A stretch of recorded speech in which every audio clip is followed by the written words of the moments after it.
Nattivahang jatunasang nattang nemi janadhipa nachaiva na bhavishyama sarve vayam atah param.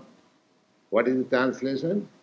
In fact, there was never a time when I was not, or when you or these kings were not. Nor is it a fact that hereafter we shall cease to be. Yes. Now, We shall.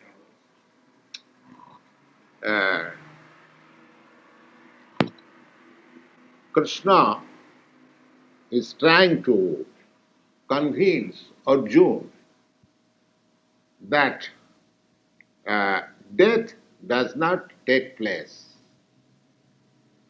He says clearly that myself, I am the Supreme God, Krishna. Yourself, you, and all the other kings and the soldiers, those who have assembled in this great battlefield, it is not that in the past we were not existing. And in the present, we are now face to face, we are seeing that we are existing. And in the future, we shall also exist in the same way. In the same way means individually. Just like I am an individual person, you are an individual person, he is an individual person. So I, you, he, or they. First person, second person, and the third person. So that individuality continues. Individuality of every living being is a fact. Therefore, in the actual field also, we see that we have got difference of opinion. What I think, he may not agree with me because he have got his individuality. Similarly, your thinking may not be agreed by another gentleman. So everyone has got his individuality. That is a fact. Not that just like there is a class of philosophers who says that the soul is a homogeneous one entity, and after the destruction, after the annihilation of this body, the soul as a substance will mix up. Just like water you keep in different pots. In different pots you keep water. So the water takes the shape of the pot, the bowl, a round bowl. You keep water, the water takes the shape of round. So similarly, there are thousands of or millions of water pots, and suppose all the waters are mixed up, then and there is no distinction, just like they were in the pots. So their theory is that when a soul is liberated, then that it mixes up with the super soul. Just like a drop of water taken from the sea water and again put it into the sea, it mixes up. It loses its identity. So that is one theory. But here Lord Krishna says that myself, yourself and all others who have come here. There were about 60 millions of people assembled in that fight. It was not a small fight. In India, there was, of course, that was also great world war. Just like we had experience. I think the First World War, none of you have seen because you are all young men, and we were child when the First World War was declared. We are all boys, school children. My age was at that time 14 years old. In 1914, when there was fight declared between German and Belgian, so that was the First World War. Then Second World War was in 1939. That was also German and English like that. But actually, this was also World War, this battlefield of Kurukshetra, because all the kings of the world, they joined either this party or that party. So there were a great assembly of all worldly kings.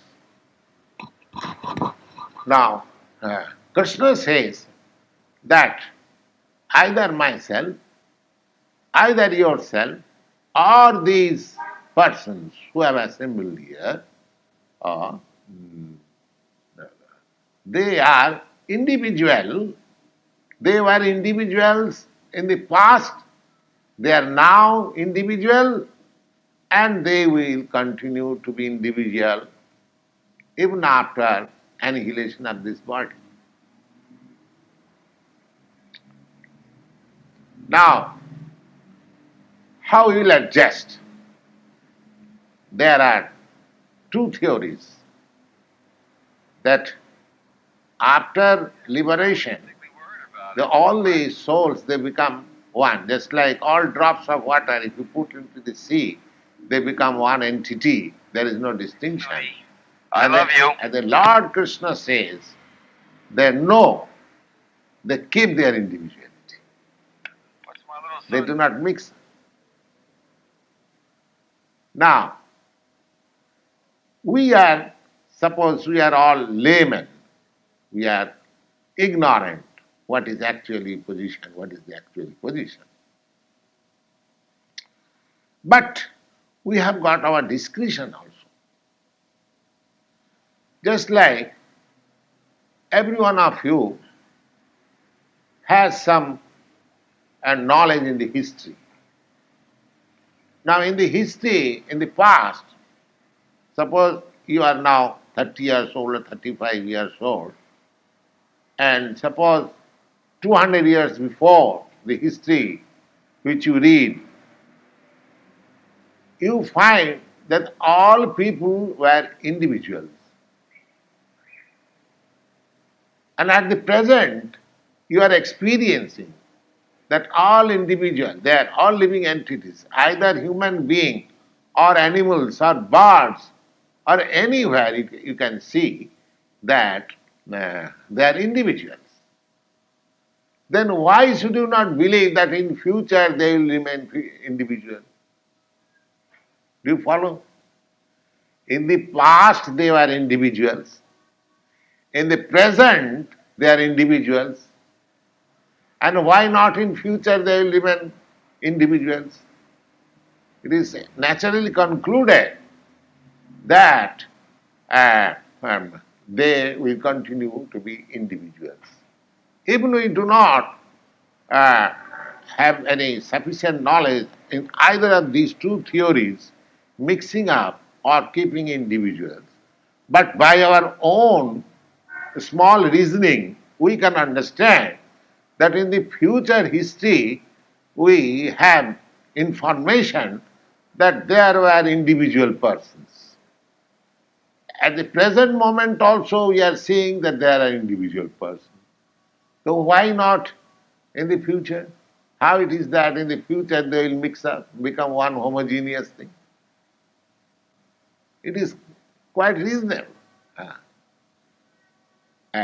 And this conclusion is like this. Just like in 200 years before, in the month of March, the climatic position was like this.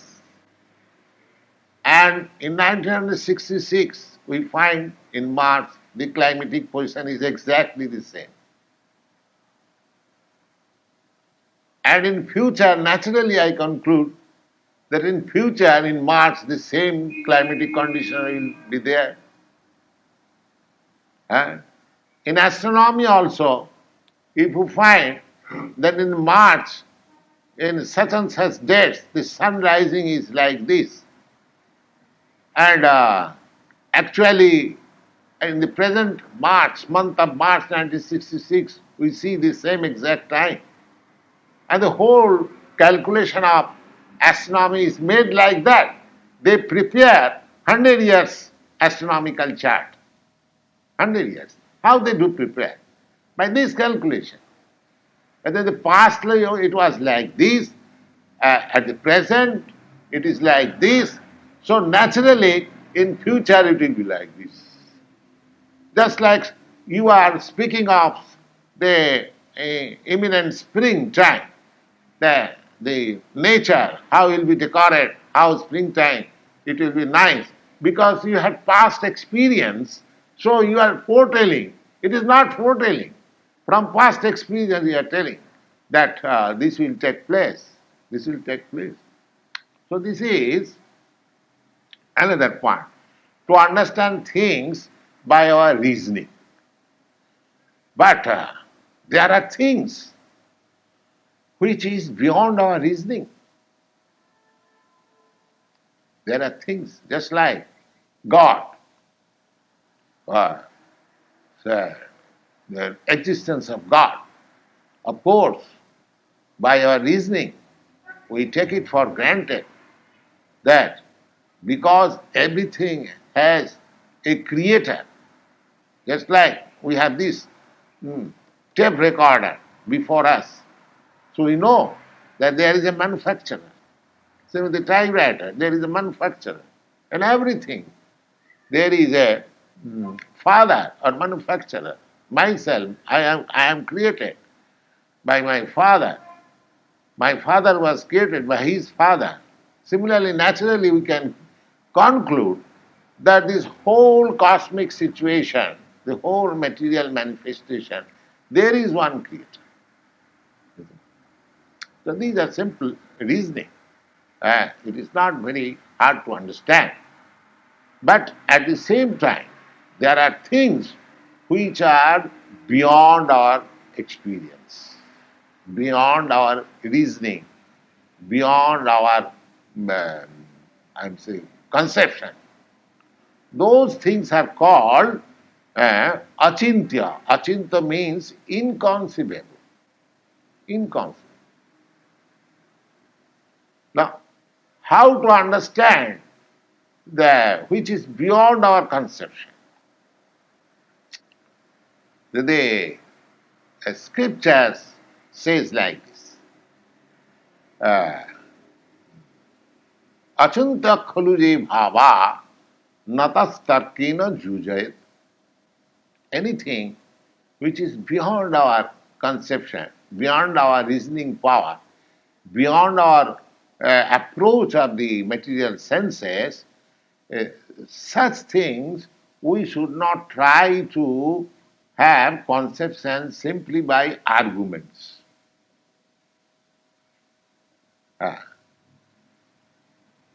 So, in the Vedic injunction, it is said that tarko apratishtyam, by what should be our real understanding, that we cannot establish simply by arguments. Tarko apratishtyam sutayo bibhinna if we consult different scriptures, then we will find that one scripture is speaking something, another scripture is speaking something else. Just like cow killing. Take it for example. The Hindus, they say that cow killing is irreligious. But the Mohammedans say, no, cow killing is religious. There is some adjustment. But now in the scripture I see that the cow killing, in some scripture it is said that cow killing is irreligious. And another scripture says that cow killing is religious. So which of them I shall accept? This is all right or this is all right.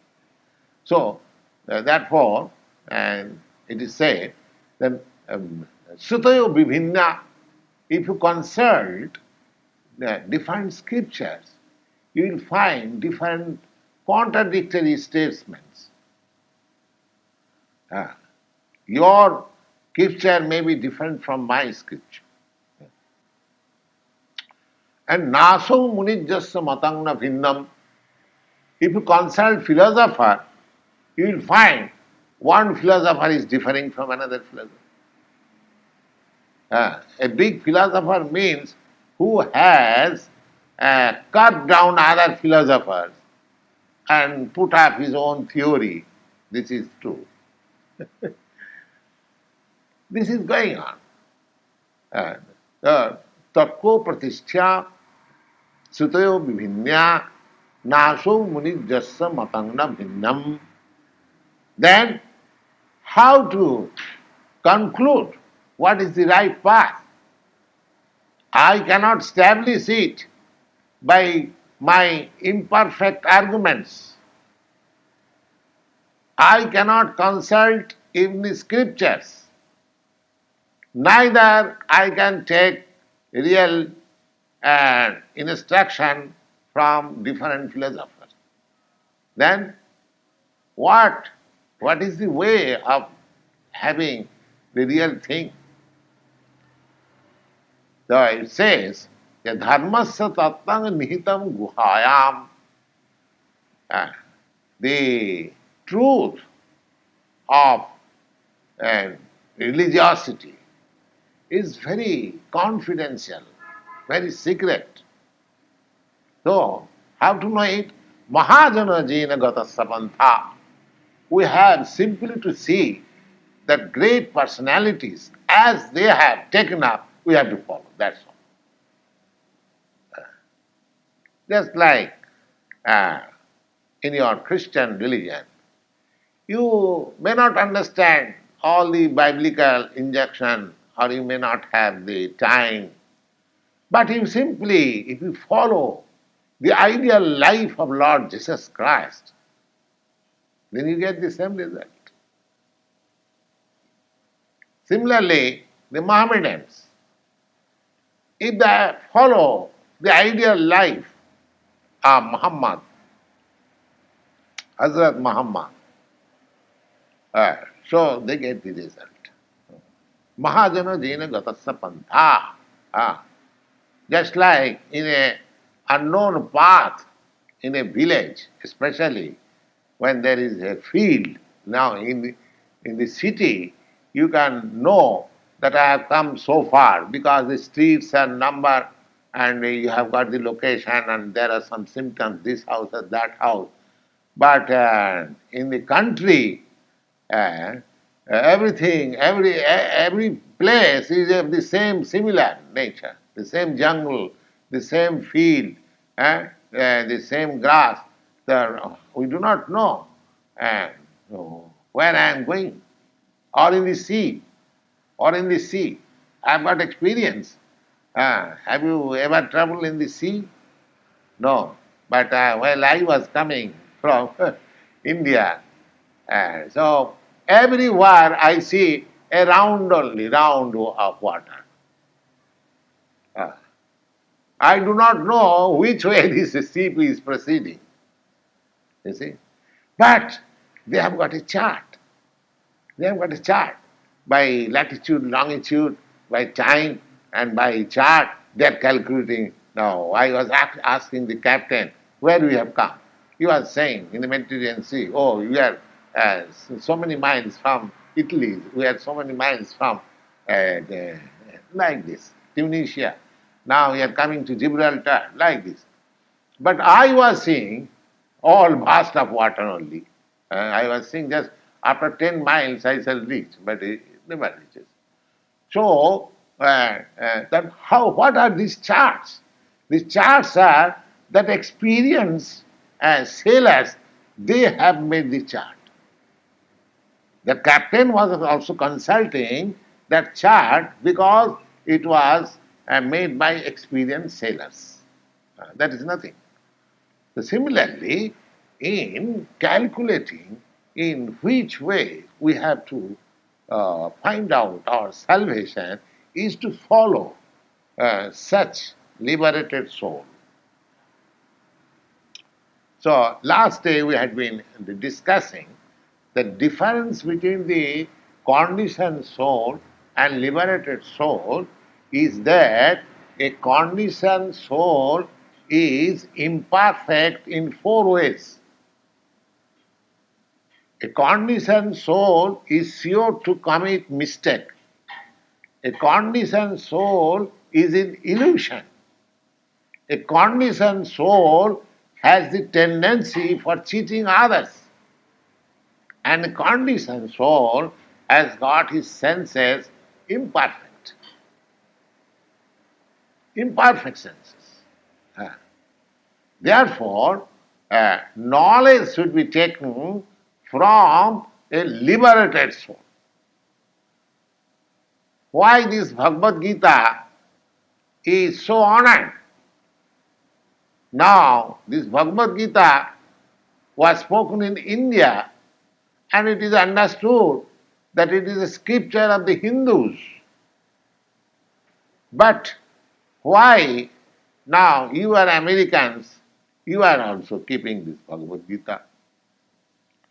And not only in America, in other countries also, in Germany. In Germany there are great, great scholars, in England, in Japan, in all countries. So why? Because it is spoken by a great personality. Apart from, we Hindus, we accept him, the Supreme Personality of Godhead, but others, even not accepting him, the Supreme Personality of Godhead, they accept it as at least that he was a great personality.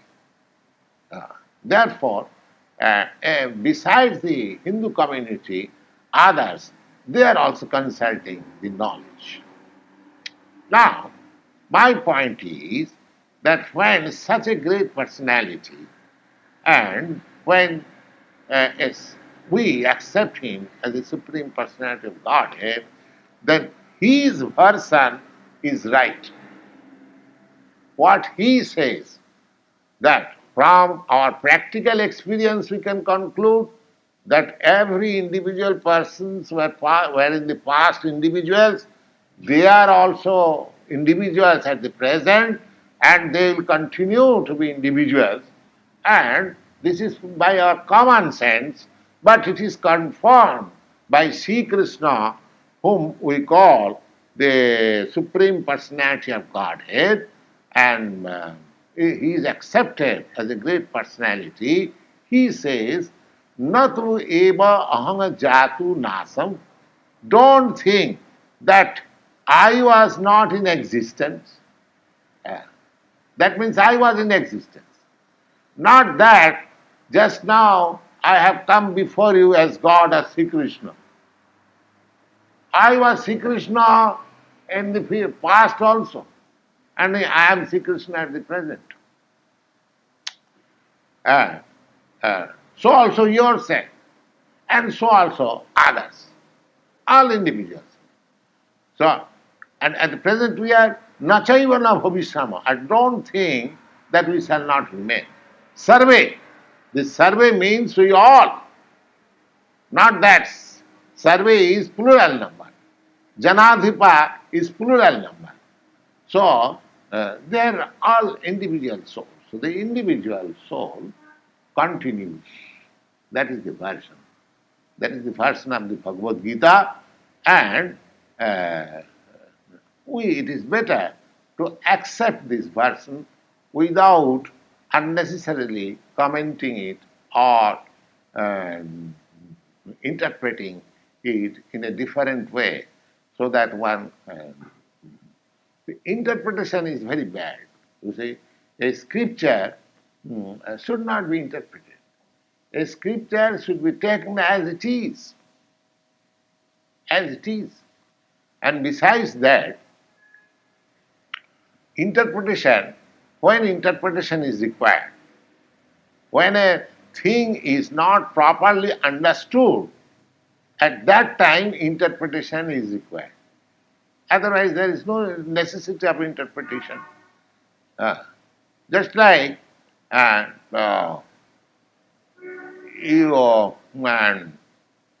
and such village or such and such town is on the sea. Somebody says. Now, the person who hears that such and such town is on the sea, and he may be confused, how is that? On the water, how there can be a town? So there is explanation required. Now that explanation is that on the sea does not mean in the midst of the sea, but on the bank of the sea. Here is an interpretation. So similarly, a thing which is very clear to everyone, so there is no necessity of interpretation. Here, the statement of Bhagavad-gītā as spoken by Lord Krishna is very clear that myself, yourself, and all these people who have assembled here, they are all individual persons. And they were individual persons in the past. And at the present moment, we see that they are individual persons, and they will continue. They will continue.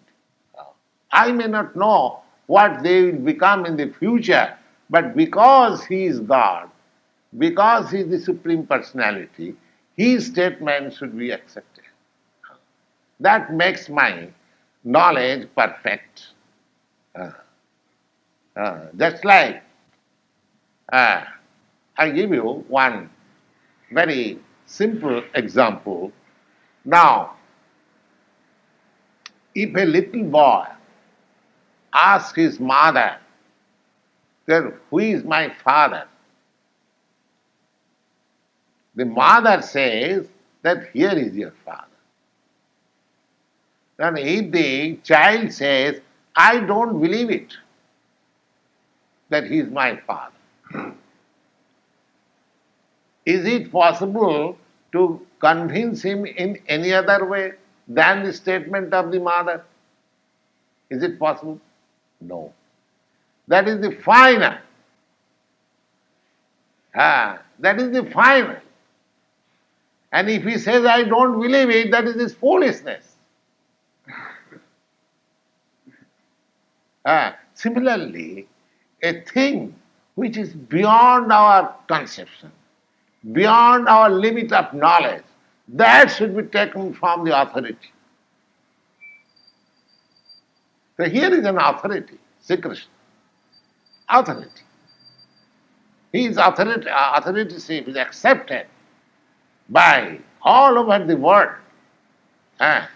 In our India, there are 5 different and disciplic succession of authorities. Just like the Sankarites, followers of Shankaracharya, and Vaishnavites. Generally there are 2. Mayavadi, impersonalists and personalists. The personalist school, philosophers, they are divided into four. Ramanuj Sampradaya, that means followers of Acharya Ramanuj, Madhyacharya Sampradaya, or the followers of Madhyacharya, and Nimbarka Sampradaya, followers of Nimbarka Acharya, and Vishnu Swami Sampradaya. Their conclusion is the same. Although they are four in number, their conclusion is the same. And another sect is Sankarite Sampradaya. So all these the five different sections of the Hindus, they accept Śrī Kṛṣṇa as the Supreme Personality of God. All of them. There is no denial. Although they are five, they have got different theses and philosophy, little difference, not in conclusion, but still now Sripad Sankaracharya, he is supposed, he is considered to be impersonalist. Impersonalist means he does not believe in the personal form of God, but still he has commented in this of this Bhagavad-gītā and Shankar Bhashya. He has admitted there that Śrī Kṛṣṇa is the personality of God. He has also admitted. Others, they are Vaishnavites, other acharyas, other authorities, they are Vaishnavites. They have naturally admitted because they believe from the beginning. But even Shankaracharya, who is impersonalist, he has also clearly written that Sabhagavan Sang Krishna. Krishna is the Supreme Personality of God. And there are many evidences in many scriptures and Vedic scriptures that Krishna is the Supreme Personality of God. In the Brahma Samhita it is stated, Ishara Parama Krishna Sachidananda Vigraha Anadi Radi Govinda Sarva Karana Karanam. Ishara Parama. Ishara. Ishara means the Lord. No, there are different lords, different lord degree. Lord means controller or proprietor. So you have got some lordship over your environment. He has got some lordship. I have got some lordship. He has got some lordship. Or the President Johnson, he has got some lordship. In this way, you will find different degrees of lordship. But here it is said that the supreme, superlative degree Lord is Krishna. Above him, there is no other Lord. Here we shall find that you are bigger Lord than me, he is bigger than Lord you, and somebody is bigger than him. In this way, you can approach the Lordship of Johnson. Then you can see another man, he is more than Johnson, another person more than Johnson, like that. But when you reach Śrī Kṛṣṇa by such analytical process, you will find that nobody is greater, nobody is equal than Śrī Kṛṣṇa. Therefore, Śrī Kṛṣṇa is the Supreme Personality of Godhead, and he says something, we must agree to accept it. We must, if we don't agree, that will not be beneficial for us. When a great man says something, and he is the Supreme Personality of Godhead, he is saying that we are all individual persons. We are all individual persons. God is also individual person. It is confirmed in the Vedic literature. Nitya Nityanam Chetanas Chetananam. Nitya Nityanam. Nitya means eternal. We are all eternal. This is plural number. So amongst all the eternal living entities, he is the chief. This is the definition of God is given in this place. Nitya Nitya. Chetananam, Nitchetanas Chetananam. We are all conscious beings. So, he is the supreme conscious. He is the supreme conscious. Now, uh, of course, there are some yogic school in America, you find. They do not believe in God. But it is not. Actually, the yoga principle does not deny the existence of God. Uh, God is there. Now, just to inform you, I have just brought one very authoritative book by two great professors of Calcutta University. The book is called Introduction to Indian Philosophy. Now, he says means he's giving, after studying all different kinds of philosophy, he is giving a nutshell idea of each type of system. Now, just see the place of God in the yoga. The place of God in the yoga, as distinguished from the Sankhya, the yoga is theistic. Yoga system was introduced by Lord Patanjali, a great authority. You see. Now, they have studied, and here is two persons, and this book is very authoritative. This is the sixth edition. Yes, see, it has very good sale in all the universities of the world. It is a very authoritative book. And this Dr. Chatterjee and Dr. Datta, they're not ordinary persons. This is accepted by all universities and they are authoritative persons. Now, just I am therefore reading his version. What does he say? The yoga system. Now, as distinguished from the Sankhya, the yoga is theistic. Yoga system is theistic. Theistic means believing in God. It admits the existence of God on both practical and theoretical grounds. Patanjali himself, however, has not felt the necessity of God for solving any theoretical problem of philosophy. For him, God has more a practical value than a theoretical one. This is the version of Patanjali. Devotion to God is considered to be the great practical value as much as it forms a part of practice of yoga. Those who are practicing yoga, they must be devotee of God. Otherwise, yoga will be a failure. You see? So, in as much as it forms a part of practice of yoga and is one of the means for the final attainment of samadhi yoga or the restraint of the mind.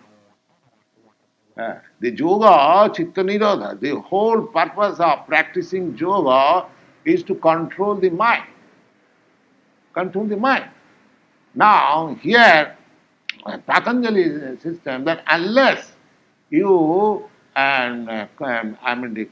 conduct devotional service of Lord and bhakti, there is no success of yoga. There is no success of yoga. The subsequent commentators and interpreters, the difficulty is that wrong interpretation of the original text delude the audience. So then the subsequent commentators and interpreters of the yoga evince also a theoretical interest in God and discuss more fully the speculative problems as to the nature of God and the proof for the existence of God. They practically take up the speculative way. But Patanjali, as he takes practically that without devotion of God there is no success of yoga. Thus, the yoga system has come to have both a theoretical and practical interest in the divine being. According to the yoga, God is the supreme person. Now, just see. This is authoritative statement. Huh? A supreme person. Did you ever hear, you have been in so many yoga societies, did you ever hear that God is a supreme person? Now, just see.